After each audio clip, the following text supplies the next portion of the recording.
Hello and welcome to our latest episode of To the Point, our Southpoint Access video podcast and journal. I'm Wes Platt, editor and publisher of Southpoint Access. Thanks for watching. Today's episode, I'm really excited. We got an interview with Olivia Bellido, the drama teacher over at Jordan High School, who was the recipient of the Stephen Schwartz Musical Theater Award for her work in musical theater education and drama education. She's been doing this for more than a decade and a half as their leader of the drama program at Jordan. And I was really impressed to hear about that award, and it was great to talk to her. Before we get to that, make sure you've been keeping up with the website. I've been trying to update the news. We're in to my second week of doing this full time, and the traffic has been pretty impressive on the website. More and more people are coming to read what's going on. Yesterday, there was kind of a phenomenon with the little story that could about the Golden Corral being demolished on Highway 55 so they can build a new Golden Corral. So apparently, folks around here really love their buffet meals and are curious about what's going on with the Golden Corral. There's also an announcement today or overnight. There was a $65 million investment planned at the Science Corporation facility over on TW Alexander. That'll bring about 50 new jobs to the area, so that's pretty great. Durham Tech, their phlebotomy program, has received its first accreditation, so congratulations to them. And there's a downtown Durham feast starting on July 15th. So they're encouraging people to go out, dine at restaurants in downtown Durham. You can submit, I believe you submit your receipts from your different meals, and you could possibly win one of the spendable gift cards that they put out. We have had a few articles about safety recalls, about food recalls, trying to get a lot of information out there that's of use to families like mine. And the other big thing going on is we've got a push to get founding sponsors to support Southpoint Access. I'm really pleased that Constantino and Burkert law offices and Julie Burton and Associates have signed on as our first founding sponsors. It means a lot that we're getting some foundational support to get this off the ground. I'm very appreciative. I thank them for their help. Until October 1st, those who businesses that sign up to become sponsors will be considered founding sponsors. And the benefit of that is that when advertising prices, the rates eventually go up, there's a guarantee that the founding sponsors will be capped at no more than a 5% increase year over year.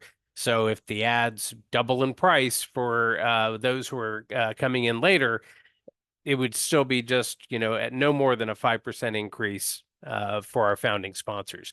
And I've also seen an uptick in subscribers. There have been a few new subscribers coming on board on the Patreon side. That's appreciated. Really great to see so many people coming to read the site. Please tell your friends about Southpoint Access. Keep them coming. If you've got news, please reach out to me at southpointaccessnews@gmail.com. We've also got spots on the website under the About links where you can submit news tips and tell me what's going on out there that I don't know about. I try to drive around, try to get my eyes out there and see what's happening, but I can't be everywhere all the time. So I appreciate it. Thank you for watching. And without further ado, here's my interview with Olivia Bellido. Thanks to her again for taking the time. So, hey, I am happy to be joined today by Olivia Bellido. She's a drama teacher at Jordan High School right here in South Durham. And she's won some recognition lately. I believe she was mentioned at the in the program for the playbill at the Tony Awards for her work in education. And she was just a recipient of the Stephen Schwartz Musical Theater Award for her work in theater education, musical theater. Outstanding to hear about that. Olivia, welcome. Hi. Yeah, it was last year I got an honorable mention at the Tonys, and then this year I was honored with the Stephen Schwartz Musical Theater Teacher of the Year award. Excellent. Excellent. So what inspired you to become a drama teacher, to get into the field of drama education? Oh, well, this amazing man, Rick Weber, hired me. I went to Jordan, and I went to college before Jordan. I went to college for tennis, and Jordan was looking for a tennis coach. And Rick Weber contacted me and said, "Hey, are you interested? I know you're home." And I said, "Sure." And when I was interviewing for the tennis coach position, he said, "We have this really weird position we're just opening. It's technical theater. Would you be interested? Your resume fits it." And I said, "I mean, I can fill in till you get someone else." Uh, So I sometimes tell people I'm still filling in 19 years later. But yeah, so I was a drama major in college. I did a BA in theater arts. I did not plan on being an educator. I planned on being a stage manager somewhere far away from home. And came home while I was looking for a job and found this job at Jordan where I was filling in. And when it was time to accept other positions, I had fallen in love with what I was doing and I wanted more time. So I didn't leave the technical theater position. I stayed in it. When the theater job came open, I told Mr. Weber I wasn't ready, that I wanted more time to grow and to stay with what I was doing. And then 2 teachers later, or it was, yeah, I went through 2 theater teachers as their tech director. I said, "Okay, I'm ready. And I don't want to go. I want to stay. I want to build this thing to what I think it can be." And yeah, I've spent the last, I think now I've been in the theater position for about 13, 14 years, just making it sort of the picture I would like it to be for children, and a place where they're all welcome and they all feel included. We don't have auditions. Once you're in the program, you audition to sort of get placed in the classes, but you don't have to audition to be inside the program. You get placed based on level, but everybody is welcome to be a part of the program. And that's what I really wanted, was a place where it doesn't matter how talented you are. It matters how much you want to be there, and where you can find a place to feel included in such a large community like Jordan. Excellent. What are some of the most, I mean, you've been doing this for more than a decade, decade and a half. What are some of the most memorable productions that you've done at this high school level? Oh man. Some of the most memorable ones, I have to say, like Catch Me If You Can was one of my favorites. Hmm. Bright Star was one of my favorites. One that tells a really good story. I love a good story. I love a good travel into someone else's world. And I think, gosh, but those two stand out the most. Legally Blonde was really fun. I know it sounds weird, but it's a really fun musical. Hmm. Um, and then obviously, like, my very first musical I ever directed was Once Upon a Mattress. So that will always stand out because it was the first time I took that sort of directing reins in musical theater, to see what I was made of. Yeah. So Yeah. And yeah. are some of those favorites, are they technical challenges that you've had to overcome? Or like you said, is it mostly about the stories that you're telling?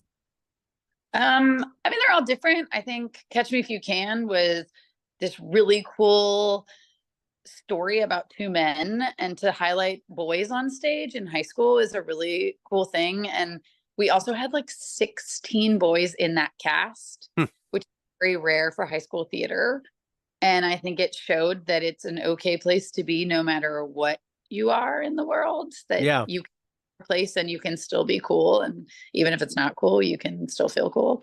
And it was that one was fun because it was really technically heavy in the world of dance. Hmm. And we got this really great choreographer who came in, and she did some amazing work with these kids, and they worked harder than I've ever seen kids work to make that show happen. And then Bright Star, what's so beautiful about Bright Star is it's the first time Jordan did an event with no masks after COVID. Hmm. And we brought our community in, and it was this huge community uplift. to do something so beautiful and so powerful and have the first time you see these kids' faces in a year and a half. Yeah. Wow. And that story alone of Bright Star is incredible, but the added bonus of what we gave our community that night was humongous. Yep. And something you can't replicate any other way. That's Never. yeah. Hopefully never. Yeah. Let's hope. Oh my God. So what has receiving the Schwartz Musical Theater Award, what has that meant to you? That seems like a pretty big deal. Yeah, when I found out I was nominated, I was like, oh, cool. Like, that's fun. Like, I didn't sort of, I don't know. I didn't think too much about it. I was like, oh, there's probably so many other people nominated. And like, I don't really care about awards. I care when the award benefits the program. Mm-hmm. So a lot of people talked about the award of like, oh, the teacher received $5,000. It's actually worded sort of weirdly. The program receives the $5,000. Okay. And so like when they asked me if I was willing to be nominated for some awards and some grants, I said, as long as they benefit the program, that's fine. I said, if it's just about me, I don't really need it or want it. I have no interest in being I was a technician at heart for a reason. Yeah. Not a huge up in front performance person. I love the directing side of life. I love the behind the scenes. But it was it was an honor that they wanted to nominate me. And it was on top of that, when I found out that I won, I was actually having like a horrendous day and the email came through and I was like, oh my goodness. And then I read it and I was like, oh my goodness, like this is a lot bigger than I ever thought it was. I didn't realize how large of an award it was at first when they first told me, because it was in a list of like other things we were working on in that meeting. So I was like, okay, sure. But it's been pretty amazing to see it like where it is. I had a friend of mine who's a Broadway pianist message me. We haven't talked in probably 10 years. And he goes, by the way, you're all over Broadway.com right now. And I was like, what? He was like, you're like famous teacher lady. And I was like, what? Stop. And he was like, this is so amazing. And what's been fun is when it got put out, the amount of children that responded back. Mm-hmm. It's so much fun to hear from kids from like 2006 to like today has been really cool to hear from, and like catching up with, it's like brought back so many kids in communication, which has been really fun. And they're totally not kids anymore. Yeah. It's reminding you of all the lives you've touched in that span of time. That's pretty great. That's the most fun about receiving the award was that like so many people have contacted and come out of the woodwork and just been like, oh, I can't believe this is happening. That's so exciting. And that's been really fun about it. And also, I think for all arts people out there, we're sometimes a very unrecognized position in a school. And in so many schools, we're perceived as what you would consider like the dumping ground. Because, and not at Jordan, which I've always really appreciated, that our principals have always taken what we do incredibly seriously. Miss Taylor, who's my principal now, is such an advocate of the arts, and it's amazing. Our kids are, just like athletes in her mind, in the sense of like, if we have a show, they get out of class early, just like the lacrosse team would if they have to go to a game. And she is such a good advocate for us. She comes to every show and really supports us. But I think at some places, the arts aren't as supported. And I think it's nice to have this recognition that goes out to everyone, that everyone can see that we are much bigger than just a place where kids have to be placed to graduate from high school because they have to get an arts requirement. Yeah. I think also arts education is so important to make a foundation of a well-rounded child. Yep, I get that. Totally agree. And now for that $5,000, have you got a plan for that at this point? What it's going to be used for, or do they have a specific earmark you have to use it for?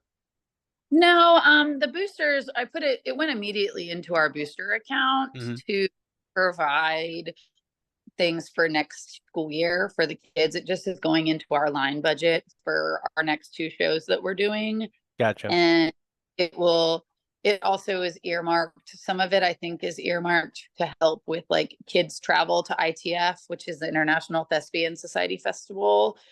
We try to earmark a lot of money to make sure that those kids can have the best outcome to be able to do those, have those Sure. experiences.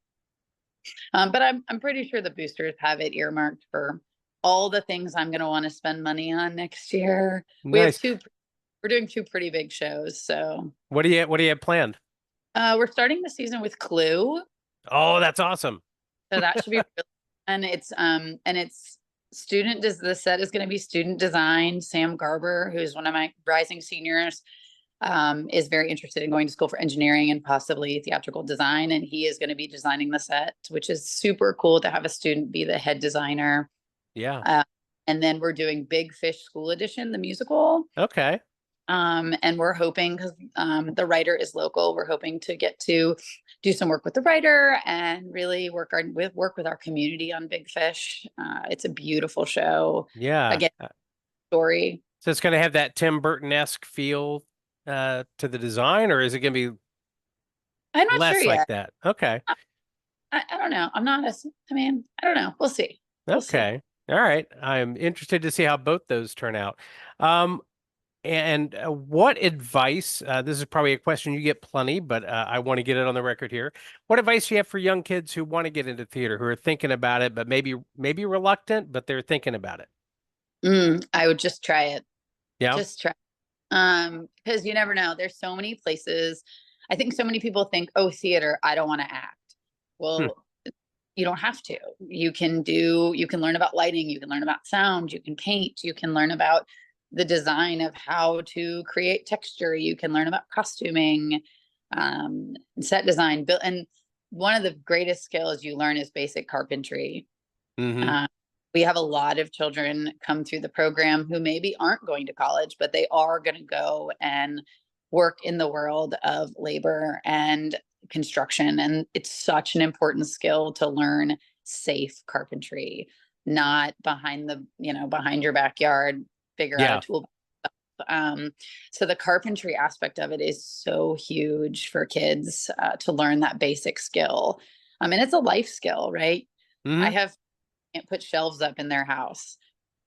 And I'm like, how do you not know how to use a drill? And it's this basic stuff that you learn but also, even if you don't feel like you fit in, you can find a community inside the world of the arts, and you can find a place to belong. And you're going to walk into a theater classroom and meet people you may have never talked to in the hallway, and you end up being their best friend by the end of your senior year, because you tried something new and you took a chance on a person that didn't look like you, or didn't dress like you, or behave like you, or come from the same neighborhood as you. And that's totally okay to try, because you never know until you do it. Yep, no doubt. Well, thank you again for taking the time. Congratulations. And we'll be watching for the announcements about the shows so we can get out there and cover it and attend. I know my kids are going to want to watch. Yeah, absolutely. I have your email now, so I can send you our press releases. Anytime. All right. Thanks so much. Thank you. See Have ya. a good one. Thanks again to Olivia Bellido at Jordan High School for taking the time to talk with me today. And thank you for watching. And always thanks to the sponsors and subscribers who are making it possible for me to do this project. It is something I really enjoy working on, Southpoint Access. The more subscribers, more sponsors we have, the more I can do, and hopefully the more people I can involve in the project, because long term, as I've mentioned before, I don't want to just be doing this by myself as much as I enjoy it. Take care, and we'll see you next time on To The Point.